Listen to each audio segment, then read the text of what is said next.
में आज सुबह से काफी धुंध छाई थी। आज दिन निकलने पर भी गाड़ियों की हेडलाइट जलाकर लोग चल रहे थे। ये देखिए दिल्ली का NH1 हाईवे कुछ ही मीटर की विजुअलिटी है। जो लोग बाहर हरियाणा पंजाब से आ रहे हैं उनका कहना है कि दिल्ली से बाहर हरियाणा में खुले खेत और हरियाली थी, वहां भी इतनी धुंध नहीं थी। जैसे ही दिल्ली में एंट्री हुई तो वैसे ही ज्यादा धुंध मिली। 1 घंटे का रास्ता 3 घंटे में पूरा हो रहा है। देखिए सुबह जब हाईवे पर धुंध थी तो डिवाइडर भी दिखाई नहीं दिया और ये ट्रक धुंध में डिवाइडर पर चढ़ गया। लोगों का कहना था कि नवंबर की शुरुआत है और ज्यादा सर्दी भी नहीं, पर धुंध इतनी ज्यादा है कि कहीं न कहीं ये पॉल्यूशन का कारण है जो दिवाली पर हुआ था। कोई ड्राइवर है गाड़ी चलाते हैं भाई। सर ये जो धुंध है क्या है, पोल्यूशन है या धुंध है, क्या है ये दिल्ली के अंदर? ये भैया प्रदूषण ज्यादा है, धुंध कम है, प्रदूषण ज्यादा, प्रदूषण की वजह से ये। जी हाँ, प्रदूषण की वजह से। हाँ, प्रदूषण की वजह से धुंध कम है, प्रदूषण ज्यादा है। तो प्रदूषण से जो बीमार लोग हैं, अस्थमाटिक लोग हैं, उनको बीमारी का सामना करने में, सांस लेने में दिक्कत होती होगी। हाँ, दिक्कत आएगी, बीमारी की तो दिक्कत आएगी, प्रदूषण में क्यों नहीं आएगी जब प्रदूषण नहीं होगा। तो सर्दी भी स्टार्ट हुई है। हाँ, ठंड स्टार्ट हो गई, मगर धुंध इतनी धुंध आती है जनवरी फरवरी में, ये तो प्रदूषण की वजह से इतना, धुंध की वजह से नहीं है। प्रदूषण की वजह से? हाँ, प्रदूषण की वजह से। पीछे डिवाइडर में हमने देखा ट्रक चढ़ा हुआ है, उसका क्या था? वो धुंध की वजह से? हाँ, धुंध की वजह से जब दिखाई नहीं देगा तो डिवाइडर पे चढ़ेगा। तो ये मौसम से जो वो फॉगिंग हो रही है, ये प्रदूषण भी है। हाँ, कुछ मौसम की वजह से प्रदूषण ज्यादा है, प्रदूषण की वजह से ज्यादा है। सर आपका नाम? रोहतास अजीत। दिल्ली से यामिन शाह की रिपोर्ट। हर साल की भांति इस साल उर्दू बाजार के फतेह शाह बाबा का अर्श मनाया गया, जिसमें दूर दूर से आए श्रद्धालु अपनी मनोकामनाओं को पूरा करने के लिए फतेह शाह बाबा की मजार पर हाजिरी लगाते हैं और उनकी मजार पर फूल और चादरों का चढ़ावा करते हैं। वहीं पर यह भी देखा गया कि यह त्योहार हिंदू मुस्लिम एक साथ मनाते हैं। ये अपने आप में एक बहुत बड़ा संदेश है। ये अर्श 28 वर्षों से चला आ रहा है। इस अर्श की खासियत यह है कि दोनों धर्म के लोग चंदा लगाकर मनाते हैं। मुन्ना साहब और यहाँ का सब कुछ देख रेख जितना भी है सब यही करते हैं और बहुत धूमधाम से इनका उर्स 2 नवंबर को ही मनाया जाता है। और इसी टाइम भी चादर पोशी हुई है, दोपहर में गुलाब खानी हुई थी, शुरू हुआ था। अब कव्वाली का प्रोग्राम 8 बजे से चालू है। तकरीर का समय मुकर्रर सुबह में था, कुरान खानी हुई थी, कुरान खानी के बाद से तकरीर हुई, सलात सलाम हुआ, उसके बाद चादर पोशी इस वक्त हुई है। शुरू हुआ था दोपहर में 12 बजे के बाद। ये आस्था हिंदू और मुसलमान दोनों का मिलन है, सारे लोगों की आस्था है। यहाँ पे पहुँचते हैं और उनकी मुरादों और मन्नतों को यहाँ पूरा होता है। सारी चीज़ यहाँ से उन लोगों को सवाब हासिल होता है। गाजीपुर से महताब आलम की रिपोर्ट। अमृतसर की पुलिस के द्वारा अमृतसर में हुई करीब 25 लाख की लूट की गुत्थी सुलझाने का दावा किया जा रहा है। वहीं कुछ दिन पहले लुटेरों की ओर से अमृतसर की कचहरी रोड के पास इस घटना को अंजाम दिया गया था। वहीं पुलिस के मुताबिक इस गिरोह के करीब 3 आरोपियों को गिरफ्तार किया गया। तो वहीं अमृतसर पुलिस के उप कमिश्नर गगन अजीत सिंह ने जानकारी देते हुए बताया कि बीते 24 अक्टूबर को अमृतसर में एक लूट हुई थी, जिसमें करीब 25 लाख रुपए की राशि थी। वहीं इस लूट की गुत्थी सुलझाते हुए 3 आरोपियों को भी गिरफ्तार किया गया, जिसके पास से लूट के करीब 13 लाख रुपए बरामद किए गए। वहीं पुलिस के मुताबिक जिनकी तरफ से लूट की वारदात को अंजाम दिया गया, उनमें से एक आरोपी पहले उस जगह पर काम कर चुका था। वहीं पकड़े गए आरोपियों में तीनों के नाम है मोहित, कमलवीर और ललित कुमार। इनके पास से लूट के 13,80,000 और एक पिस्तौल 12 बोर, 3 जिंदा कारतूस और एक पिस्तौल 315 बोर, एक जिंदा कारतूस और एक तेज धार हथियार और एक मोटरसाइकिल भी बरामद की गई है। इनमें से एक लड़का कॉलेज का छात्र भी है। पुलिस के द्वारा इनके खिलाफ केस दर्ज कर आगे की कार्रवाई शुरू कर दी गई है। ਇਹ 24 ਤਰੀਕ ਦੀ ਵਾਰਦਾਤ ਸੀਗੀ ਦੁਪਹਿਰੇ 12 ਤੋਂ 2 ਦੇ ਵਿੱਚ ਇੱਕ ਹੋਂਡਾ ਏਜੰਸੀ ਦੇ ਮਾਲਕ ਉਹ ਆਪਣਾ ਰੂਟੀਨ ਦੇ ਵਿੱਚ ਕੈਸ਼ ਜਮ੍ਹਾਂ ਕਰਾਉਣ ਜਾ ਰਹੇ ਸੀ। ਉਹਦੇ ਦੌਰਾਨ ਰਸਤੇ ਵਿੱਚ ਕੁਝ ਬੰਦਿਆਂ ਨੇ ਟਰੈਪ ਲਾਇਆ ਜਿਹੜਾ ਕਿ ਉਹਨਾਂ ਦੇ ਮਾਲਕ ਨੂੰ ਕਾਫੀ ਬੁਰੀ ਤਰ੍ਹਾਂ ਸੱਟਾਂ ਮਾਰ ਕੇ 25 ਲੱਖ ਹੋ ਕੇ ਲੈ ਗਏ ਸੀਗੇ। ਦੌਰਾਨੇ ਤਫਤੀਸ਼ ਕਾਫੀ ਸਾਡੇ ACP crime, civil line SHO, ਸਾਡੇ CI ਇੰਚਾਰਜ, ਸਾਡੇ CP ਸਾਹਿਬ ਤੇ DCP ਚੇਲੀਅਨ ਸਾਹਿਬ ਦੇ ਨਿਰਦੇਸ਼ਾਂ ਤੇ ਅਸੀਂ ਕੰਮ ਕਰਨਾ ਸ਼ੁਰੂ ਕੀਤਾ। ਉਹਦੇ ਵਿੱਚ CCTV 'ਚ ਜੋ ਸਾਨੂੰ ਲੀਡ ਮਿਲੀ ਸੀ ਅਸੀਂ ਸ਼ਹਿਰ 'ਚ ਕਾਫੀ ਮਾੜੇ ਅਨਸਰ ਚੱਕਣੇ ਸ਼ੁਰੂ ਕੀਤੇ। ਫਿਰ ਸਾਨੂੰ ਬੰਦੇ ਅਸੀਂ ਟਰੇਸ ਕੀਤੇ। ਉਸ ਤੋਂ ਬਾਅਦ ਹੁਣ ਅਸੀਂ 3 ਬੰਦੇ ਅਰੈਸਟ ਕੀਤੇ ਜਿਨ੍ਹਾਂ ਕੋਲੋਂ 13,80,000 ਦੀ ਰਿਕਵਰੀ ਹੋਈ ਹੈ ਉਹਦੇ ਵਿੱਚ ਮੋਹਿਤ, ਪ੍ਰਿੰਸ ਤੇ ਲਲਿਤ, ਇਹ ਬੰਦੇ ਜਿਹੜਾ ਲਲਿਤ ਸੀਗਾ ਉਹ ਇਹਨਾਂ ਦੀ ਕੰਪਨੀ 'ਚ ਕੰਮ ਕਰਦਾ ਸੀ, ਜਿਹੜਾ 2 ਮਹੀਨੇ ਪਹਿਲੇ ਉਹਨਾਂ ਨੂੰ ਕੱਢ ਦਿੱਤਾ ਸੀ। ਉਹਨੇ ਹੀ ਇਹ ਸਾਰੀ ਇਨਫੋਰਮੇਸ਼ਨ ਸ਼ੇਅਰ ਕਰਕੇ ਵੀ ਇਹ ਜਿਹੜਾ ਕ੍ਰਾਈਮ ਕਰਾਇਆ ਸੀਗਾ। ਤੇ ਸਰ ਇਹਦੇ ਬਾਕੀ ਪੈਸੇ ਕਿੱਥੇ ਕਿਤੇ ਜੀ? ਬਾਕੀ ਜਿਹੜੇ ਬੰਦੇ 2 ਫਰਾਰ ਨੇ, 3 ਬੰਦੇ ਫਰਾਰ ਹੈ, ਉਹਨਾਂ ਨੇ ਆਪਸ 'ਚ ਵੰਡੇ ਹੋਏ ਆ, ਉਹ ਅਸੀਂ ਪਾਰਟੀਆਂ ਭੇਜੀਆਂ ਵੀ ਹੈ। ਦੌਰਾਨੇ ਤਫਤੀਸ਼ ਇਹ ਵੀ ਨਜ਼ਰ ਆਇਆ ਵੀ ਜਦੋਂ ਅਸੀਂ ਇਹ ਬੰਦੇ ਫੜੇ ਹੈ, ਪ੍ਰਿੰਸ ਹੈ, ਜਿਹੜਾ ਮੋਹਿਤ ਹੈ, ਇਹਨਾਂ ਨੇ ਸ਼ਹਿਰ ਦੇ ਵਿੱਚ ਹੋਰ ਵੀ 14 ਵਾਰਦਾਤਾਂ ਜਿਹੜੀਆਂ ਕੀਤੀਆਂ ਸੀਗੀਆਂ ਉਹ ਵੀ ਇਹ ਮੰਨੇ ਹੈ। ਹੁਣ ਅਸੀਂ ਇਹਨਾਂ ਨੂੰ ਰਿਮਾਂਡ ਤੇ ਲਵਾਂਗੇ, ਡਿਟੇਲ 'ਚ ਇਹਨਾਂ ਤੋਂ ਪੁੱਛਗਿੱਛ ਕਰਾਵਾਂਗੇ ਤੇ ਵੱਧ ਤੋਂ ਵੱਧ ਰਿਕਵਰੀ ਕਰਾਉਣ ਦੀ ਕੋਸ਼ਿਸ਼ ਕਰਾਂਗੇ। ਹੋਰ ਮੇਜਰ ਵਾਰਦਾਤ ਇੱਕ ਇਹਨਾਂ ਨੇ ਕੈਂਟ ਥਾਣੇ 12 ਬੋਰ ਖੋਈ ਸੀਗੀ, ਇੱਕ 6 ਲੱਖ ਦੀ ਵਾਰਦਾਤ ਸੀਗੀ ਗੇਟ ਹਕੀਮਾ ਦੀ, ਇੱਕ ਇਹਨਾਂ ਨੇ ਜੰਡਿਆਲੇ 12 ਬੋਰ ਖੋਈ ਸੀਗੀ 4 ਲੱਖ, ਇੱਕ 4 ਲੱਖ ਦੀ ਖੋਹ ਸੀਗੀ। ਇਦਾਂ ਦੀਆਂ ਮਤਲਬ ਕਾਫੀ ਵਾਰਦਾਤਾਂ ਜਿਹੜੀਆਂ ਇਹ ਮੰਨੇ ਆ, ਦਾਤਰ ਮਾਰ ਕੇ ਜਿਹੜੇ ਕਰਦੇ ਸੀ ਉਹਨਾਂ ਵਿੱਚ ਕਾਫੀ ਇਹ ਸਰਗਰਮ ਸੀ। ਸਰ ਇਹ ਲੁੱਟ ਦੀ ਵਾਰਦਾਤ ਦੇਖ ਕੇ ਸ਼ਹਿਰੋਂ ਬਾਹਰ ਚਲੇ ਗਏ ਸੀ ਜੀ? ਹਾਂਜੀ, ਇਹ ਫਿਰ ਗਾਂ ਆਪਣੇ ਕੋਈ ਮੋਹਾਲੀ ਚਲੇ ਗਿਆ, ਕੋਈ ਬਾਹਰ ਚਲੇ ਗਿਆ, ਉੱਥੋਂ ਫਿਰ ਅਸੀਂ ਟੀਮਾਂ ਲਾਈਆਂ, ਫਿਰ ਕਾਫੀ ਮਿਹਨਤ ਕਰਕੇ ਅਸੀਂ ਇਹ ਬੰਦੇ ਰੈਸਟ ਕੀਤੇ। ਬਾਹਰ ਇਸ ਕਰਕੇ ਗਏ ਕਿ ਫੜੇ ਹੋਏ ਨਹੀਂ? ਨਹੀਂ, ਉਹਦਾ ਆਫ ਕੋਰਸ ਜਿਹੜਾ ਬੰਦਾ ਕ੍ਰਾਈਮ ਕਰਦਾ ਹੈ ਉਸ ਤੋਂ ਬਾਅਦ ਚੋਂ ਸਾਡੇ ਕਿਸੇ ਖਾਸ ਇਨਫੋਰਮਰ ਨੇ ਸਾਨੂੰ ਇਤਲਾਹ ਦਿੱਤੀ ਸੀ ਵੀ ਇੱਥੇ ਘੁੰਮ ਰਿਹਾ, ਫਿਰ ਸਾਡੀਆਂ ਰੇਡ ਪਾਰਟੀਆਂ ਨਾਕੇ ਦੌਰਾਨ ਲਾਏ ਹੋਏ ਸੀ, ਉੱਥੇ ਅਸੀਂ ਇਹਨੂੰ ਫੜਿਆ। ਨਹੀਂ, ਸਭ ਤੋਂ ਪਹਿਲੇ ਅਸੀਂ ਫੜਿਆ ਸੀਗਾ ਮੋਹਿਤ ਨਾਂ ਦਾ ਜਿਹੜਾ ਮੁੰਡਾ ਸੀਗਾ, ਕਿੱਥੋਂ ਫੜਿਆ ਸੀ? ਇਹ ਰਣਜੀਤ ਐਵਨਿਊ ਦੇ ਕੋਲੋਂ। ਈ ਬਲੌਕ ਦੇ ਕੱਟੇ ਕਿੱਥੋਂ ਦੇ ਹੁੰਦੇ ਨੇ? ਉਹ ਅਸੀਂ ਸਾਰਾ ਹੁਣ ਅੱਜ ਹੀ ਕੀਤਾ ਜੀ, ਹੁਣ ਇਹਨਾਂ ਨੂੰ ਲਵਾਂਗੇ ਰਿਮਾਂਡ ਤੇ ਜੀ, ਫਿਰ ਡਿਟੇਲ 'ਚ ਕਰਾਂਗੇ। ਜੇ ਉਹਦੇ 'ਚ ਵੀ ਸਾਨੂੰ ਲੀਡ ਮਿਲੀ ਜ਼ਰੂਰ ਤੁਹਾਨੂੰ ਸ਼ੇਅਰ ਕਰਾਂਗੇ। अमृतसर से सनी साहोता की रिपोर्ट। पंजाब के काउंटर इंटेलिजेंस सेल को उस समय बड़ी कामयाबी मिली जब एक व्यक्ति को 1,07,700 रुपए के जाली करेंसी के साथ गिरफ्तार किया गया। दरअसल मनोज नाम का यह युवक, जो कि मूल रूप से पंजाब के बटाला का रहने वाला है, वह अपने घर में ही एक प्रिंटर की मदद से नकली नोट बनाने का काम करता था और किसी को शक न हो इसलिए वह अपने घर पर अकेला ही रहता था। साथ ही इसने प्रिंटर के साथ एक विशेष किस्म की स्याही भी रखी थी जो कि नोट को असली रूप देती थी। यही नहीं, किसी को शक न हो इसलिए वह रात के वक्त किसी कस्बे में जाकर इन नकली नोट के माध्यम से खरीद फरोख्त करता था, जिससे कि किसी को इस बारे में शक नहीं हो। इस व्यक्ति ने अक्सर 100 के नोट के साथ साथ 500 के नोट तैयार किए। साथ ही पुलिस विभाग का कहना है कि इसको इतनी चतुराई से बनाया गया है कि इसके बन जाने के बाद किसी को इसके नकली होने का एहसास तक नहीं होता था। पिछले 3 से 4 महीने से मनोज इस गोरख धंधे को कर रहा था। पुलिस ने नोट बनाने वाले स्कैनर के साथ साथ 1 से भी अधिक जाली करेंसी बरामद की है। साथ ही विभाग इसके बाकी नेटवर्क की तलाश में जुट गया है, जो कि इस नोट को बेचने का काम करता था। पुलिस का कहना है कि इसकी गिरफ्तारी से कई और बड़े नाम भी सामने आ सकते हैं। दिनों अमृतसर में ये हमको एक खबर मिल रही थी कि कोई आदमी काउंटरफीट करेंसी जो है, जाली करेंसी बना करके डिस्ट्रीब्यूट कर रहा है। तो देन ये इंफॉर्मेशन डेवलप की हमारी जो पठानकोट का काउंटर इंटेलिजेंस विंग है उसने डेवलप करी। इसके में मिस्टर रणधीर सिंह और डीएसपी हरबंस लाल खन्ना, इनके नेतृत्व में हमने एक टीम गठित करी जो इसके ऊपर इंफॉर्मेशन डेवलप कर रही थी। तो कल हमको ये इंफॉर्मेशन मिली कि उसमें एक मनोज नाम का लड़का जो बटाला का रहने वाला है वो इसके अंदर इंडल्ज है और ये अमृतसर आ रहा है। तो देन हमारी टीम वहां से आई और हमने एक जॉइंट टीम यहाँ से क्रिएट करी और इसको हमने बस स्टैंड से कल पकड़ा है। उसके पास से 7700 के काउंटरफीट करेंसी बरामद हुई। देन उसके बाद जब हमने इसकी पूछताछ करी तो तकरीबन 1 लाख के करीब की काउंटरफीट करेंसी और उसके साथ स्कैनर, जो फोटोस्टेट स्कैनर है, वो इसके घर से बरामद हुआ। ये करने के बाद इससे पूछताछ जारी है। इसने इससे पहले भी जो बताया है कि तकरीबन 3-4 लाख रुपए की करेंसी बना करके लोगों को दी है और उसमें ये डिस्ट्रीब्यूशन तकरीबन 3-4 महीने से ये चल रहा है।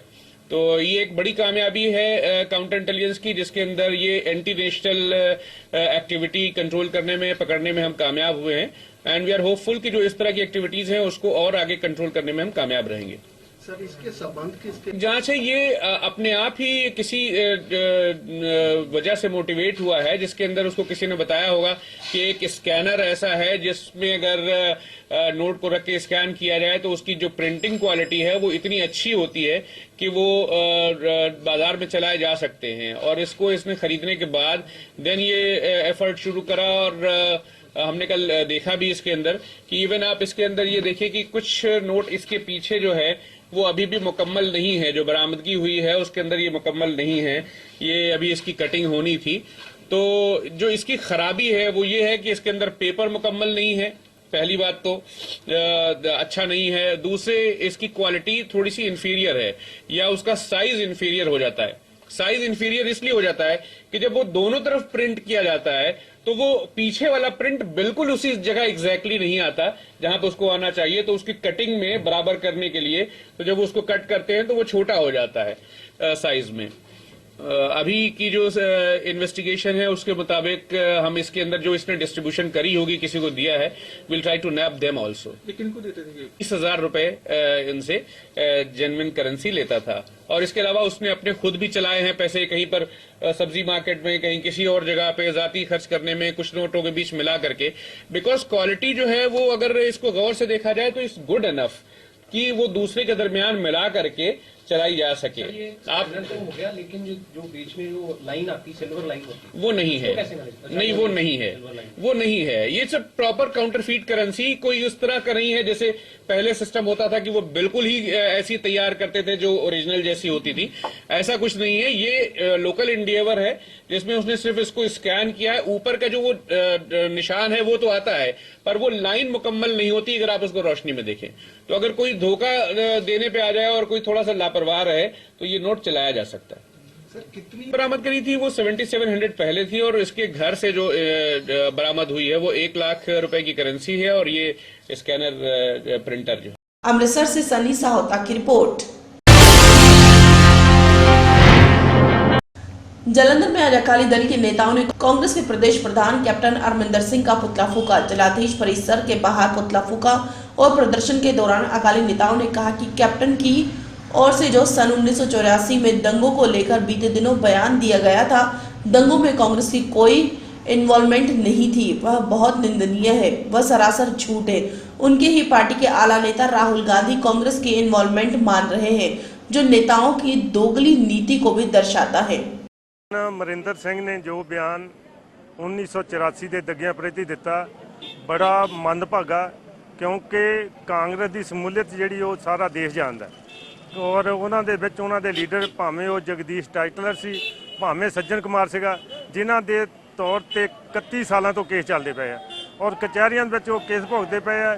ਤਾਂ ਉਹਨੂੰ ਇੰਨਾ ਅਣਜਾਣ ਹੁੰਦੇ ਹੋਏ ਮੈਂ ਤਾਂ ਕਹਾਂਗਾ ਉਹਨੂੰ ਇਸ ਸਿੱਖ ਭਾਈਚਾਰੇ ਤੋਂ ਮਾਫੀ ਮੰਗਣੀ ਚਾਹੀਦੀ ਹੈ ਕਿ ਐਡਾ ਵੱਡਾ ਕਾਂਡ ਹੋਣ ਦੇ ਬਾਵਜੂਦ, ਕਾਂਗਰਸ ਦੀ ਇਨਵੋਲਵਮੈਂਟ ਹੋਣ ਦੇ ਬਾਵਜੂਦ ਉਹ ਕਹਿ ਰਿਹਾ ਕਿ ਇੱਥੇ ਕਾਂਗਰਸ ਦਾ ਹੱਥ ਨਹੀਂ ਸੀਗਾ। ਮੈਂ ਦੁਬਾਰਾ ਫਿਰ ਅਪੀਲ ਕਰਦਾ ਉਹਨੂੰ ਕਿ ਉਹ ਮਾਫੀ ਮੰਗੇ ਸਿੱਖ ਜਗਤ ਤੋਂ, ਜਿਨ੍ਹਾਂ ਨੇ 1984 ਦੇ ਦੰਗਿਆਂ ਦੇ ਵਿੱਚ ਜਿਨ੍ਹਾਂ ਭੈਣਾਂ ਦੇ ਵੀਰ ਗਏ ਆ, ਜਿਨ੍ਹਾਂ ਦੀਆਂ ਮਾਪੇ ਗਏ ਆ, ਜਿਨ੍ਹਾਂ ਦੇ ਬੱਚੇ ਗਏ ਆ, ਉਹਨਾਂ ਤੋਂ ਮਾਫੀ ਮੰਗੇ। ਵਾਹਿਗੁਰੂ। जालंधर से पवन कनौजिया की रिपोर्ट।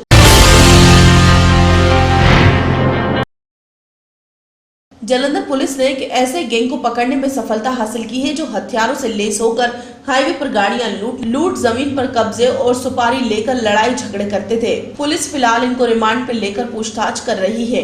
डीसीपी संदीप शर्मा ने बताया कि पुलिस को सूचना मिली थी कि थाबल के गांव के पास कुछ लोग हथियार समेत बैठे हुए हैं और किसी वारदात को अंजाम देने की फिराक में हैं, जिसके बाद पुलिस ने वहां छापा मारकर 4 युवकों को गिरफ्तार किया।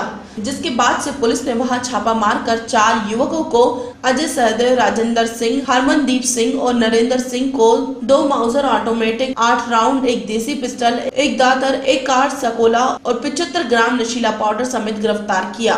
उनके अनुसार इनके 2 साथी अमनदीप सिंह जो कि BDS डॉक्टरी की पढ़ाई कर रहा है और दूसरा गगनदीप सिंह जो कि लॉ का विद्यार्थी है, वह अभी फरार है। पुलिस के मुताबिक इन लोगों पर कई जगहों पर कई आपराधिक मामले दर्ज है और ये सभी जालंधर के बालू गैंग से संबंधित है।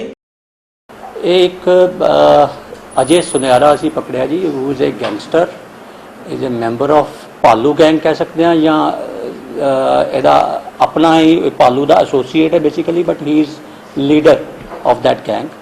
ਐਂਡ ਇਹਦੇ ਉੱਤੇ 3 ਕੇਸਿਸ 'ਤੇ ਸਾਡਾ ਪੀਓ ਹੈ ਐਂਡ 2 ਕੇਸਿਸ ਇਹਦੇ ਵਾਰੰਟ ਜਾਰੀ ਹੋਏ ਨੇ, ਜਿਸ ਦੇ ਵਿੱਚ ਇਹਨੂੰ ਅਰੈਸਟ ਕਰਨਾ ਬਣਦਾ ਸੀ। And we have arrested him along with him. ਅਸੀਂ ਇਹਦੇ ਕੋਲ ਇੱਕ ਅਸੀਂ ਵੈਪਨ ਰਿਕਵਰ ਕੀਤਾ ਹੈ 315 bore the. Along with that 3 ਹੋਰ ਮੁੰਡੇ ਇਹਦੇ ਗੈਂਗ ਦੇ ਮੈਂਬਰ ਜਿਹੜੇ ਕਿ ਆਲਰੇਡੀ ਇਕੱਠੇ ਹੋਏ ਸੀ। ਇਹ ਅਜੇ ਸੁਨਿਆਰਾ ਜਲੰਧਰ 'ਚ ਕਾਫੀ ਸਮੇਂ ਤੋਂ ਨਹੀਂ ਰਹਿ ਰਿਹਾ ਸੀ। He has come back with what intention we don't know, but ਇਹ ਆਇਆ ਵਾਪਸ ਔਰ ਆ ਕੇ ਇਹਨੇ ਹੁਣ ਕੀ ਅੱਗੇ ਕਾਰਵਾਈ ਕਰਨੀ ਸੀ। ਜਿਹੜੇ ਨੇ ਮੁੰਡੇ ਇਕੱਠੇ ਕੀਤੇ ਤੇ ਉਹਨਾਂ ਕੋਲ 3 ਵੈਪਨ ਰਿਕਵਰ ਹੋਏ ਤੇ ਇੱਕ ਵੱਡਾ ਹਾਦਸਾ ਕੋਈ ਕ੍ਰਾਈਮ ਕਰਨ ਦੀ ਨੀਅਤ ਰੱਖਦੇ ਸੀਗੇ, ਜਿਸ ਨੂੰ ਕਿ ਆਈ ਥਿੰਕ ਅਸੀਂ ਰੋਕ ਲਿਆ ਇਹਨਾਂ ਨੂੰ। ਰਿਕਵਰੀ ਸਾਡੇ ਕੋਲ ਹੈਗੀ ਹੈ ਜੀ, ਟੋਟਲ ਰਿਕਵਰੀ ਜਿਹੜੀ ਹੈ ਇੱਕ 315 ਬੋਰ ਦਾ ਹੈ ਜੀ, ਸਮੇਤ 2 ਜਿੰਦਾ ਰੌਂਦ, ਇੱਕ 32 ਬੋਰ ਮਾਊਜ਼ਰ ਹੈ ਜੀ ਅਲੋਂਗ ਵਿਦ 40 ਗ੍ਰਾਮ ਨਸ਼ੀਲਾ ਪਾਊਡਰ, ਇੱਕ ਸਾਡੇ ਕੋਲ 32 ਬੋਰ ਸਮੇਤ 3 ਰੌਂਦ ਤੇ 35 ਗ੍ਰਾਮ ਨਸ਼ੀਲਾ ਪਾਊਡਰ ਇੱਕੋ ਪਕੜਿਆ ਗਿਆ ਜੀ। ਇੱਕ ਲੜਕਾ ਜਿਹੜਾ ਗੱਡੀ ਦੇ ਉੱਤੇ ਸੀਗਾ ਜੀ, ਉਹ ਇੱਕ ਮਾਰਕਾ ਸਕਾਲਾ ਗੱਡੀ ਪਕੜੀ ਗਿਆ ਸੀ ਇਹਦੇ ਕੋਲੋਂ। ਤੇ ਬਸ ਇਹੀ ਹੈ ਜੀ। ਬੈਕਗਰਾਉਂਡ ਸਾਰੇ ਕ੍ਰਿਮੀਨਲ ਨੇ ਜੀ, ਇਹਨਾਂ ਤੇ ਲੜਾਈ ਝਗੜੇ ਲੁੱਟਾਂ ਖੋਹਾਂ ਕਰਨ ਦੇ ਮੁਕੱਦਮੇ ਦਰਜ ਨੇ ਜੀ। ਜ਼ਿਆਦਾ ਲੜਾਈ ਝਗੜਿਆਂ ਦੇ ਵਿੱਚ ਇਨਵੋਲਡ ਨੇ, 307 ਦੇ ਮੁਕੱਦਮੇ ਨੇ, 326 ਦੇ ਮੁਕੱਦਮੇ ਨੇ, ਕਿਸੇ ਨੂੰ ਕੱਟ ਵੱਢ ਦਿੱਤਾ ਮਾਰ ਦਿੱਤਾ। ਉਹ ਜਿਹੜੇ ਡਾਕਟਰ ਬ੍ਰਦਰਸ ਨੇ ਉਹਨਾਂ ਦਾ ਅਮਨਦੀਪ ਐਂਡ ਗਗਨਦੀਪ ਨੇ ਜੀ। ਇਹ ਇੱਕ ਤਾਂ ਆਈ ਥਿੰਕ ਇਹ ਕਿਤੇ ਪੜ੍ਹ ਰਹੇ ਨੇ ਜੀ ਰੋਪੜ ਏਰੀਏ ਦੇ ਵਿੱਚ, ਔਰ ਇਹਨਾਂ ਦੇ ਉੱਤੇ ਕਾਫੀ ਕੇਸਿਸ ਦਰਜ ਨੇ। ਇਹਨਾਂ ਦੇ ਆਈ ਥਿੰਕ ਪਹਿਲਾਂ ਇਹ ਜੇਲ੍ਹ ਦੇ ਵਿੱਚੋਂ ਕੋਈ ਇਹਨਾਂ 'ਚੋਂ ਇੱਕ ਜਣਾ ਛੁੱਟ ਕੇ ਆਇਆ, ਮੇਰੇ ਕੋਲ ਪੂਰੀ ਇਨਫੋਰਮੇਸ਼ਨ ਨਹੀਂ ਹੈਗੀ। ਜਿਹੜਾ ਅਮਨਦੀਪ ਹੈ ਉਹ ਤਾਂ BDS ਦੀ ਡਿਗਰੀ ਕਰ ਰਿਹਾ ਜੀ, ਜਿਹੜਾ ਗਗਨਦੀਪ ਹੈ ਉਹ ਲਾਅ ਦੀ ਡਿਗਰੀ ਕਰ ਰਿਹਾ, ਔਰ ਇਹ ਸੈਂਟਰਲ ਜੇਲ੍ਹ ਕਪੂਰਥਲਾ ਤੋਂ ਜ਼ਮਾਨਤ ਤੇ ਆਏ ਹੋਏ ਨੇ। जालंधर से पवन कनौजिया की report. Bathinda Marot national highway पर यह आग देखकर आप भी हैरान हो गए होंगे कि ये कोई हादसा हुआ है, लेकिन नहीं, ये हादसा नहीं, जानबूझकर लगाई गई आग है। आज यहाँ गिद्दरबाह में अकाली दल की ओर से कांग्रेस पार्टी के 4 पुतले जलाए गए थे और उनके खिलाफ प्रदर्शन भी किया गया था, लेकिन बीच सड़क पर अकाली दल प्रदर्शन कर जलते हुए पुतलों को छोड़कर निकल गए और वहां से आने जाने वाले सभी व्हीकल बच कर वहां से निकलते रहे। ये नहीं कि वहां पर कोई प्रशासन कर्मी नहीं था, वहां ड्यूटी पर तैनात ट्रैफिक पुलिस कर्मी ये सब देखते रहे, लेकिन किसी ने भी जलती हुई इस आग पर पानी नहीं डाला। इस आग से कोई बड़ा हादसा हो सकता था। इस जलती हुई आग के बारे में traffic police incharge Jagtar Singh से बात की गई तो दबी जबान में बोले कि क्या कर सकता हूँ, और फिर कहा कि ये गलत है, हम आग को पानी से ठंडा कर देते हैं। ਕੀ ਦੱਸੀਏ ਇਹਦੇ ਬਾਰੇ? ਨਹੀਂ, ਅੱਗ ਤਾਂ ਨਹੀਂ, ਜਦੋਂ ਟ੍ਰੈਫਿਕ ਦਾ ਡਿਵਰਸ਼ਨ ਅਸੀਂ ਦਿੱਤੀ ਹੋਈ ਹੈ। ਨਹੀਂ, ਇੱਥੋਂ ਕੋਲ ਦੀ ਗੱਡੀਆਂ ਲੰਘ ਰਹੀਆਂ, ਕੋਲ ਦੀ ਗੱਡੀਆਂ ਲੰਘ ਰਹੀਆਂ, ਜਿਹੜੀਆਂ ਹੁਣ ਲੰਘ ਰਹੀਆਂ ਉਹ ਅਸੀਂ ਪਾਣੀ ਪਾ ਕੇ ਬੁਝਾ ਦਿਆਂਗੇ ਇਹਨੂੰ। ਪਹਿਲਾਂ ਜਿਹੜਾ ਉਹ ਸਾਨੂੰ ਥੋੜਾ ਜਿਹਾ ਇਉਂ ਸੀਗਾ ਵੀ ਜਿਹੜੀ ਇਹ ਗਲਤ ਹੈ, ਪਰ ਹੁਣ ਜਿਹੜਾ ਅਸੀਂ ਉਸ ਤੋਂ ਬਾਅਦ ਇਹਨੂੰ ਜਿਹੜਾ ਪਾਣੀ ਪਾ ਕੇ ਬੁਝਾ ਦਿਆਂਗੇ। ਇਹਦੀ ਕੋਈ ਉਹ ਨਹੀਂ, ਲਾਪਰਵਾਹੀ ਮੈਨੂੰ ਤਾਂ ਕੋਈ ਇਹੋ ਜਿਹੀ ਲੱਗਦੀ ਨਹੀਂ, ਪਰ ਜਦੋਂ ਇਸ ਇੱਥੇ ਮੌਜੂਦ ਹੈ ਨਾ, ਸਾਡੀਆਂ ਡਿਵਰਸ਼ਨਾਂ ਦਿੱਤੀਆਂ ਹੋਈਆਂ ਉਹ ਹੋਣੀ ਚਾਹੀਦੀ ਸੀ, ਉਹ ਅਸੀਂ ਕਰ ਵੀ ਰਹੇ ਹਾਂ ਵੈਸੇ। ਸਰ, ਇਹ ਸਿੱਖ ਕੌਮ ਨੂੰ, ਸਿੱਖ ਬੀਬੀਆਂ ਨੂੰ 32 ਸਾਲ ਹੋ ਗਏ ਇਨਸਾਫ ਦੀ ਮੰਗ ਕਰਦਿਆਂ ਨੂੰ, ਹਜੇ ਤੱਕ ਇਨਸਾਫ ਨਹੀਂ ਮਿਲਿਆ। ਤੇ ਕਾਂਗਰਸ ਪਾਰਟੀ ਨੇ ਸਿੱਖ ਕੌਮ ਨੂੰ ਜਿਹੜਾ 1984 ਦੇ ਵਿੱਚ ਕਤਲ ਕੀਤਾ ਗਿਆ ਸੀ ਸਾਰੇ ਹਿੰਦੁਸਤਾਨ ਦੇ ਵਿੱਚ, ਉਸ ਦੇ ਰੋਸ ਵਜੋਂ ਅੱਜ ਅਸੀਂ ਇਹ ਜਗ੍ਹਾ ਜਗ੍ਹਾ ਤੇ ਆਪਣਾ ਪੁਤਲਾ ਫੂਕ ਪ੍ਰੋਗਰਾਮ ਕਰਕੇ ਅਸੀਂ ਇੱਕ ਮੈਸੇਜ ਪਹੁੰਚਾਇਆ ਸਾਰੇ ਹਿੰਦੁਸਤਾਨ ਦੇ ਵਿੱਚ ਵੀ। ਅਸੀਂ ਸਾਨੂੰ ਅੱਜ ਵੀ 1984 ਲੱਗ ਰਿਹਾ ਜਦੋਂ ਕਿਸੇ ਸਾਡੇ ਸਿੱਖ ਭਾਈਚਾਰੇ ਨੂੰ ਹਰ ਸਾਲ ਹੀ ਕਰਦੇ ਆ ਜੀ। 1984 ਦੇ ਵਿੱਚ ਜਦੋਂ ਇੱਕ ਆਪਣਾ 31 ਅਕਤੂਬਰ ਨੂੰ, ਕਦੇ 1 ਨਵੰਬਰ ਨੂੰ, ਕਦੇ 2 ਨਵੰਬਰ ਨੂੰ, ਹਰ ਸਾਲ ਹੀ ਇਹ ਕੰਮ ਕਰਦੇ ਆ ਕਿ ਅਸੀਂ ਐਕਟ। अमृतसर से तस्रीम डूडी की रिपोर्ट। 1984 के सिख कत्लेआम दंगा पीड़ितों के दोषियों को क्लीन चिट दिलाने व उनकी मदद करने वाली कांग्रेस पार्टी के नेताओं का लुधियाना में अलग अलग जगह पर श्रोमणी अकाली दल की ओर से पुतला फूंक कर प्रदर्शन किया गया, जिसमें उन्होंने कांग्रेस प्रधान सोनिया गांधी व सज्जन कुमार, जगदीश टाइटलर व कैप्टन अमरिंदर सिंह का पुतला फूंका।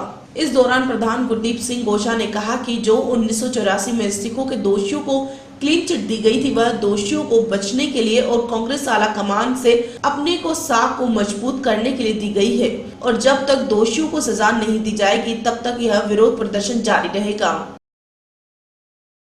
ਅੱਜ ਯੂਥ ਅਕਾਲੀ ਦਲ ਲੁਧਿਆਣਾ ਸ਼ਹਿਰੀ ਵਨ ਵੱਲੋਂ ਸੱਜਣ ਕੁਮਾਰ ਟਾਈਟਲਰ ਤੇ ਸੋਨੀਆ ਗਾਂਧੀ ਦਾ ਪੁਤਲਾ ਫੂਕਿਆ ਗਿਆ।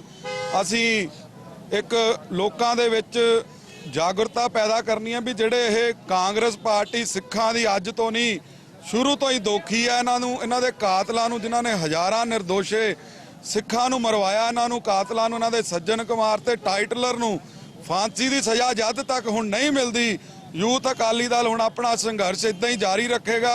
ਇਹਨਾਂ ਨੂੰ ਜਦ ਤੱਕ ਸਖਤ ਸਜ਼ਾਵਾਂ ਨਹੀਂ ਮਿਲਦੀਆਂ, ਸਾਡੇ ਸਿੱਖ ਭਰਾਵਾਂ ਨੂੰ ਇਨਸਾਫ ਨਹੀਂ ਮਿਲਦਾ, ਉਦੋਂ ਤੱਕ ਇਹ ਸੰਘਰਸ਼ ਜਾਰੀ रहेगा।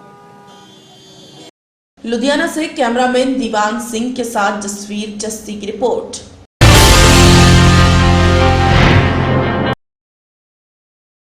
हरियाणा के अंबाला में 16 साल की नाबालिग लड़की के साथ गैंगरेप का मामला सामने आया है। पहले आरोपियों ने लड़की को अपनी हवस का शिकार बनाया और फिर उसे कोई जहरीला पदार्थ दे दिया। पुलिस की माने तो गैंगरेप की इस वारदात को अंजाम देने वाला मुख्य आरोपी भी नाबालिग है। बहरहाल इस मामले में मामला दर्ज कर अंबाला पुलिस ने नाबालिग मुख्य आरोपी को गिरफ्तार कर लिया है और उसके साथ रेप में अन्य साथियों की धरपकड़ के लिए प्रयास तेज कर दिया है। पुलिस के अधिकारियों की माने तो रेप पीड़ित लड़की इतनी खौफजदा है कि वह अभी तक कुछ भी बोल नहीं पा रही है, लिहाजा पुलिस ने उनके पिता के बयान पर पास्को एक्ट के अलावा आईपीसी की धारा 328 और 506 के तहत मामला दर्ज कर लिया है। हरियाणा के अंबाला के नागरिक अस्पताल में दर्द और खौफ के साए में अपनी मां के आंचल का सहारा लेती ये लड़की नाबालिग है। इसे शहर के जंडली के पास के वैशी युवकों ने बड़ी बेरहमी से अपनी हवस का शिकार बनाया। वैशी दरिंदों ने पहले इसके साथ रेप जैसा घिनौना कर्म किया और फिर अपने जुर्म को छुपाने के लिए इसे जहरीला पदार्थ खिला दिया।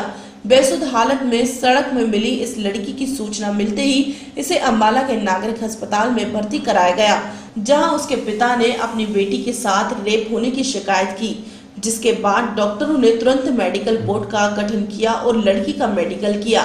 मेडिकल की प्राथमिक जांच में ही डॉक्टरों ने लड़की के साथ रेप की सभी संभावनाओं को मान लिया और इसके नमूने लेकर आगामी जांच के लिए मधुबन भेज दिया।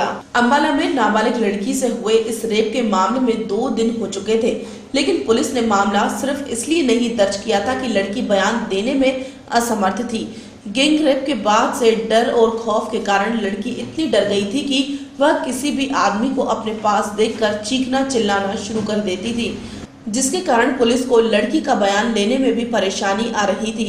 बहरहाल अंबाला पुलिस ने लड़की के पिता के बयान पर 2 लोगों के खिलाफ तो मामला दर्ज कर लिया है, लेकिन पुलिस को अभी भी लड़की के बयान का इंतजार है, जिससे पूरी स्थिति स्पष्ट हो सके। गैंगरेप के इस मामले में पुलिस ने फिलहाल 2 लोगों के खिलाफ मामला दर्ज कर लिया है और एक आरोपी को भी गिरफ्तार कर लिया है। पुलिस की माने तो पुलिस की गिरफ्त में आया एक आरोपी अभी नाबालिग है, जिससे पूछताछ की जा रही है। पुलिस ने इस मामले में पास्को एक्ट के अलावा आईपीसी की धारा 328 और 506 के तहत मामला दर्ज कर लिया है। पुलिस की माने तो लड़की के बयान के बाद ही पूरे मामले का खुलासा हो पाएगा, लेकिन लड़की अभी बयान देने में असमर्थ है।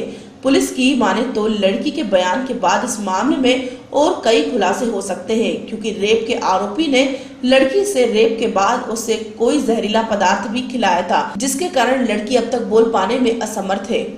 एक 16 साल की लड़की का कल एक बोर्ड बिठाया गया। उसके पिता के कहने के मुताबिक उससे एक रेप हुआ है, तो बोर्ड के द्वारा उसकी जांच की गई और उसके जो सैंपल्स थे और रिपोर्ट्स थी वो हमने पुलिस को दे दी है, ठीक है। और उसकी फाइनल ओपिनियन जो होगा वो FSL मधुबन की रिपोर्ट के बाद ही दिया जाएगा। जो बोर्ड ने जांच की उसमें जो है वो क्या निकल कर आया? देखो, जो ये रेप की जो वो है वो हम इसको निकाल नहीं सकते। 30 तारीख को हमें का प्राप्त हुआ था सेक्सुअल असल्ट का, और जो 30 तारीख को लड़की अनफिट फॉर स्टेटमेंट थी, उसके फादर ने भी बिना उससे पूरी बातचीत किए अपने बयान देने से मना कर दिया था, और कल फिर लड़की अनफिट फॉर द स्टेटमेंट थी। कल हमने उसके लड़की के फादर की स्टेटमेंट पे FIR दर्ज कर दी। अभी तक लड़की के फादर की स्टेटमेंट पे मुकदमा दर्ज किया गया है, और CWC के मेंबर भी वहाँ पे लड़की से बातचीत करने के लिए आए थे। जो लड़की ने अपनी पूरी बात अभी तक नहीं बताई है। जब लड़की अपनी स्टेटमेंट देगी तभी सारी बातें क्लियर हो पाएंगी। अंबाला से रोजी बहल की रिपोर्ट।